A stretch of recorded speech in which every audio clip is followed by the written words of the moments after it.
கம்ருதீன், பார்வதி இவங்க 2 பேருக்குமே இப்போ சப்போர்ட் அதிகமாயிட்டே இருக்கு. அதுக்கான காரணம் என்ன? இத வச்சு வியானா உள்ள சாண்ட்ராவ தாக்குறாங்க. இது எல்லாத்தையும் பத்தி தான் பார்க்க போறோம். அது மட்டும் இல்லாம முன்னாள் போட்டியாளரான பிக் பாஸ் நந்தினி விஜய் சேதுபதி பத்தி ஒரு விஷயம் சொல்லியிருக்காங்க. அவர் மேல புகார் கொடுத்திருக்காங்க. அண்ட் சபரியோடைய அம்மாவும் அக்காவும் கம்ருதீனை பத்தியும் ஒரு சில விஷயங்களை சொல்லியிருக்காங்க. இது எல்லாத்தையும் வாங்க இந்த வீடியோல பார்க்கலாம். அதுக்கு முன்னாடி இது வரைக்கும் நம்ம சினி சமூகம் சேனலை சப்ஸ்கிரைப் பண்ணாதவங்க மறக்காம சப்ஸ்கிரைப் பண்ணிட்டு பக்கத்துல இருக்க பெல் ஐகானையும் மறக்காம பிரஸ் பண்ணிடுங்க. வேணாவை பார்த்து இப்ப எல்லாரும் பயப்பட ஆரம்பிச்சுட்டாங்க போல இருக்கு. ஏன்னா ஆளாளுக்கு அவங்க கூடவே சேரக்கூடாது அப்படின்னு நினைச்சு அவங்கள பார்த்தாலே ஒதுங்கி ஒதுங்கி போறாங்க. அதனாலதான் சாண்ட்ரா ஒரு பக்கம் தனியா இருக்காங்க. அது அவங்க சொல்லும் போதே ஆரம்பத்துல எவில்னஸ் உங்களுக்குள்ள அப்படியே இருக்கு, எங்க இருந்து வந்ததுன்னே தெரியல, ஆனா ரொம்ப கீழே இறங்கிட்டீங்களோ அப்படின்ற மாதிரி சொல்லிட்டாங்க.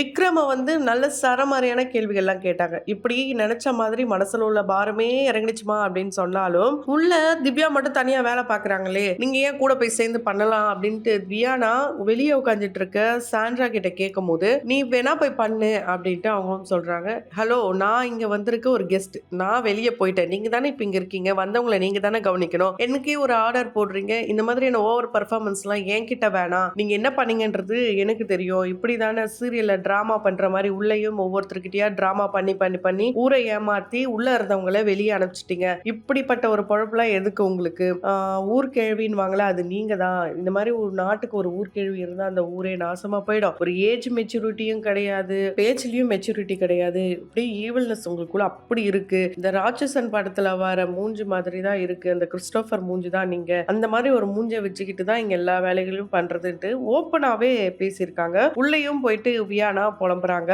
இதெல்லாம் பார்க்கும் போது ஒரு சிலருடைய மனசுல இருக்க பாரமே இறங்கிடுச்சுமான்ற மாதிரி தான் இருக்கு. ஏன் அப்படின்னா கம்ருதீன், பார்வதி இவங்க விஷயத்துல இந்த டீமே ரொம்ப பெரிய தப்பு பண்ணிட்டாங்கன்னு தான் சொல்ல முடியும். ஏன்னா அவங்க அந்த அளவுக்கு மிகப்பெரிய தப்புலாம் பண்ணல, பண்ணது தப்பு தான். இதேதான் சபரி பண்ணாரு, கண்ணே போயிடுச்சு பார்வதிக்கு. அப்படிலாம் இருக்கும் போது அப்பவே ரெட் கார்டு கொடுத்துருக்கலாம், அப்பெல்லாம் கொடுக்காம டிஆர்பிக்காக இந்த மாதிரி ஒரு வேலையை பார்த்துட்டு இப்ப நேத்து ஒரு டாஸ்க பார்த்திருப்பீங்க, இந்த சில்லி டாஸ்க். அதுல ஆளாளுக்கு நான் சாண்ட்ராவை காப்பாத்தணும், சாண்ட்ராவை காப்பாத்தணும், எதுக்கு சாண்ட்ராவை காப்பாத்தணும்ன்றது தெரியல. அவங்க தான் ஆரம்பிச்சாங்க, அதுக்கப்புறம் மாறி மாறி சண்டை போட்டுக்கிட்டாங்க. எல்லாருமே நம்ம பார்த்ததுதான். இது எல்லாமே நம்ம மனசுல இருக்க இதே கேள்வியை தான் பிக் பாஸ் முன்னாள் போட்டியாளரான நந்தினி பேசியிருக்காங்க. ஆமாங்க, இவ்வளவு விஷயங்களும் நந்தினி சொல்லியிருக்காங்க. நந்தினி என்ன சொல்லியிருக்காங்கன்னா, ஒரு ஷோவை நம்ம பார்க்குறோம் அப்படின்னா அந்த ஷோவை பார்த்துட்டு ரிலாக்ஸ்டா இருக்கணும், அதை விட்டுட்டு அதுல இருந்து நம்ம என்ன கத்துக்க போறோம். இப்போ இந்த Bigg Boss season 9 full and full ஒரு டாக்ஸிக் தான், அதாவது ஃபுல் வயலன்ஸ், அடல்ட் கண்டென்ட், கெட்ட வார்த்தை அதிகமா யூஸ் பண்றாங்க. இவ்வளோ விஷயங்களும் உள்ள இருந்த எல்லாருமே தான் பண்ணியிருக்காங்க. இது மாதிரியான விஷயத்தெல்லாம் சிக்கக்கூடாது, என் மனசு பாதிப்பு அடையக்கூடாது, எமோஷனலா நான் உடையக்கூடாதுன்னு நினைச்சதான் நான் முன்னாடியே வந்துட்டேன். என்னையும் ஒரு சிலர் கேட்பீங்க, நீ முன்னாடியே ஓடிட்ட, நீ எதுக்கு பேசுற அப்படின்னு கேட்பீங்க. அதுக்கான விளக்கம் தான் இது. இந்த ஷோவை பொறுத்த வரைக்கும் சாப்பாடு கூட கொடுக்காம மன உளைச்சல் ஆக்கி அவங்க செத்தே போனாலும் அக்ரிமெண்ட் போட்டிருக்கோன்னு சொல்ற ஆட்கள் தான் இவங்க. சோ எல்லாத்தையும் இவங்க டெலிகாஸ்ட் பண்றாங்க, என்ன தேவையோ அதான டெலிகாஸ்ட் பண்றாங்க. அப்படி இருக்கும்போது பார்வதி கம்ருதீனோட இந்த விஷயத்த அவங்க டெலிகாஸ்ட் பண்ணாம கட் பண்ணி இருந்திருக்கலாம்ல. உங்களுக்கு வேணும்னா போடுவீங்க, வேணானா கட் பண்ணிடுவீங்களா? இப்படி ஒரு கண்டென்ட் பண்ணி இப்படி ஒரு ஷோவை ஹிட் ஆக்கணும்ட்டு எந்த ஒரு அவசியமும் கிடையாது. இந்த ஒரு ஷோவை பார்த்து ரிலாக்ஸ்டா உட்காரணும். அதை விட்டுட்டு யாரை ஏமாத்தலாம், யார் கூட லவ் கண்டென்ட் பண்ணி யாரை வெளியே அனுப்பலாம், யாரை விட்டு ஓடலாம், இப்படியான விஷயங்களை குழந்தைங்களும் பார்த்துட்டு இருக்காங்க.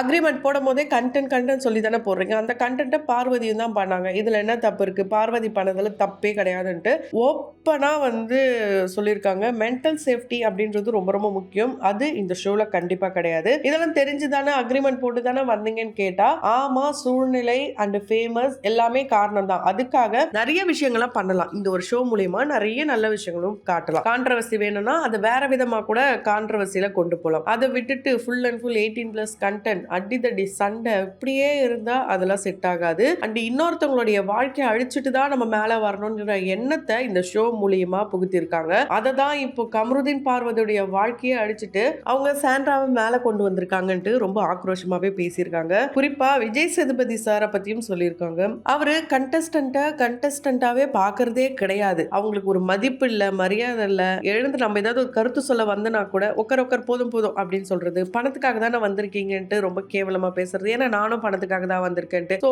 இந்த மாதிரி ஒரு மதிப்பே இல்லாம ஒருத்தர் எல்லாம் எதுக்கு ஆங்கரா போடணும். நான் கமல் சாரை பத்தியும் பேசி ஆகணும். கமல் சார் இருக்கும் போது அவர்கிட்ட இருந்து நிறைய நல்ல விஷயங்களை நம்ம கத்துக்கலாம்.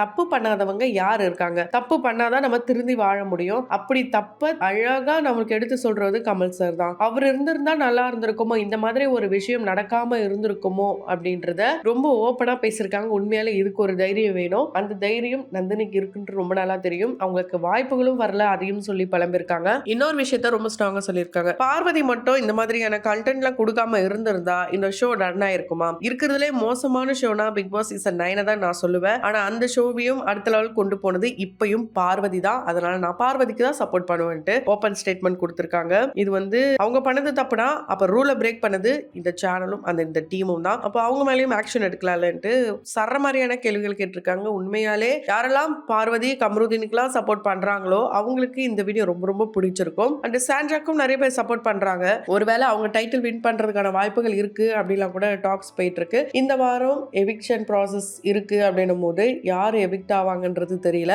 ஸோ உள்ள வர ஓல்டு கண்டஸ்டன்ட்லாம் வெளியே பார்த்துட்டு உங்க மேல தான் தப்பு இருக்குன்ட்டு சாண்ட்ராவை ஒவ்வொருத்தரா சுட்டி காட்டினாங்கன்னா கண்டிப்பா அவங்க இந்த வாரம் எவிக்ட் ஆகிறதுக்கான வாய்ப்புகள் இருக்கு. ஸோ எல்லாத்தையும் வெயிட் பண்ணி தாங்க பார்க்கணும். அண்ட் இப்படி ஒரு பக்கம் அடிச்சுக்கிறாங்க, இன்னொரு பக்கம் சபரியை பத்தி தான் இங்க வந்து எடுத்துக்காட்டா சொல்றாங்க. அப்ப சபரி அப்படி பண்ணாரு, அப்ப அப்படி பண்ணாரு, அப்ப அப்படி பண்ணாருன்னு சொல்லிட்டு இருக்கும் போது அவங்களுடைய ஃபேமிலி என் பையனை பத்தி நல்ல விதமா பேசுறாங்க. இப்படி ஒரு நல்ல வளர்ப்பை பார்த்தது இல்லைன்னு சொல்லும் போது அவன் பிறந்தப்ப இருந்த சந்தோஷத்தை விட இப்ப எனக்கு ரொம்ப ரொம்ப சந்தோஷமா இருக்கு அப்படின்ட்டு அவங்க அம்மா எமோஷனல் ஆகுறாங்க. அண்ட் கம்ருதீனை பத்தி பேசும்போது கம்ருதீன் விஷயத்துல நடந்தது ரொம்ப பெரிய தப்பு. அதை நினைக்கும் போது ரொம்ப வருத்தமா இருக்கு. ஆனா நான் ஒரு விஷயம் கண்டிப்பா பண்ணுவேன். ஏன்னா இப்பவும் எனக்கு கம்ருதீன் மகன் தான், எப்பவும் என்னுடைய மகன் தான். பிக் பாஸ் விட்டு வெளியே வந்ததுக்கு அப்புறம் சபரியும் நானும் அவன் வீட்டுக்கு போயிட்டு ஒரு ஆறுதல சொல்லிட்டு கமருதீனுடைய கல்யாணத்துல அம்மாவா நான் முன்னாடி நின்று எல்லா வேலையும் செய்வேன் அப்படின்ட்டு ஓப்பனா இவங்க பேசியிருக்காங்க. ஸோ சபரிக்கு தான் வந்து சப்போர்ட் பண்ணி நிறைய பேசுவாங்கன்னு பார்த்தா கமருதீனுக்கும் சப்போர்ட் பண்ணி பேசியிருக்காங்க. உண்மையாலே கமருதீன் பண்ணது தப்புனா இவங்க சப்போர்ட் பண்ணியிருக்க அவசியமே கிடையாது. அவர் வந்து பண்ணது இங்க வந்து சரின்னு சொல்லல, ஆனா ரெட் கார்டு கொடுத்து அனுப்புற அளவுக்கு இங்க மிகப்பெரிய தப்பு மத்தவங்களை காட்டிலும் இவங்க பண்ணல அப்படின்னு தான் சொல்ல முடியும். ஃப்ராட் அப்படின்ற ஒரு வார்த்தையை விக்ரம் யூஸ் பண்ணா அது பெரிய விஷயம் கிடையாது. ஆனா அதே வார்த்தையை பார்வதியோ இல்ல கமருதீனோ ரெண்டு பேர்ல யாராவது ஒருத்தங்க யூஸ் பண்ணிட்டா எப்படி அப்படி ஒரு வார்த்தையை நீங்க யூஸ் பண்ணலாம்? ஒரு மதிப்பு மரியாதை கிடையாதா அப்படிலாம் கேட்டாங்க. ஆனா ஒரு பொண்ணை பார்த்து தான் விக்ரமும் ஃப்ராடுன்னு சொல்லியிருப்பாரு. அதை யாரும் நோட் பண்ணல போல இருக்கு. அது ஆனா ப்ரோமோலாம் கூட காட்டியிருக்காங்க. ஒரு விஷயத்தை ஹைப் ஆக்கணும் அப்படின்னா அதை கண்டிப்பா ப்ரோமோல போடுவாங்க. அந்த மாதிரி தான் இந்த ரெட் கார்டு விஷயமா இருக்கட்டும். இப்போ உள்ள வந்து வியானா பேசுற சில விஷயங்கள் அண்ட் வாட்டர்மெலன் ஸ்டாரும் ஒரு சில விஷயங்கள்லாம் சொல்லியிருக்காரு. கண்டிப்பா கமருதீன் பார்வதி இந்த விஷயத்துல பூகம்பத்தை ஏதாவது கலப்பலாம். ஒவ்வொருத்தரா உள்ள வந்துட்டு இருக்காங்க. யாரெல்லாம் எந்தெந்த கோணத்துல இருந்து பார்த்துட்டு என்ன மாதிரியான கருத்துக்களை சொல்ல போறாங்கன்றத வெயிட் பண்ணி தான் பார்க்கணும். அதுக்கு முன்னாடி இவங்க எல்லாரும் சொன்ன இந்த விஷயங்களை பத்தி நீங்க என்ன நினைக்கிறீங்க? உங்களுடைய கருத்துக்கள் என்னன்றத கமெண்ட் பாக்ஸ்ல மறக்காம கமெண்ட் பண்ணுங்க. 90 நாளை தாண்டி போயிட்டு இருக்கு. இன்னும் யாரு இந்த டைட்டில் வின் பண்ணுவாங்கன்ட்டு யாரும் வந்து ஒரே பேரா சொல்லல. அந்த வகையில யார் டைட்டில் வின் பண்ணுவாங்க அப்படின்றத கமெண்ட் பாக்ஸ்ல மறக்காம கமெண்ட் பண்ணுங்க. தொடர்ந்து வீடியோஸ்லாம் பார்க்கணும்னு நினைச்சீங்கன்னா உடனே சேனலை சப்ஸ்கிரைப் பண்ணிட்டு பக்கத்துல இருக்க பெல் ஐகானையும் மறக்காம பிரஸ் பண்ணிடுங்க.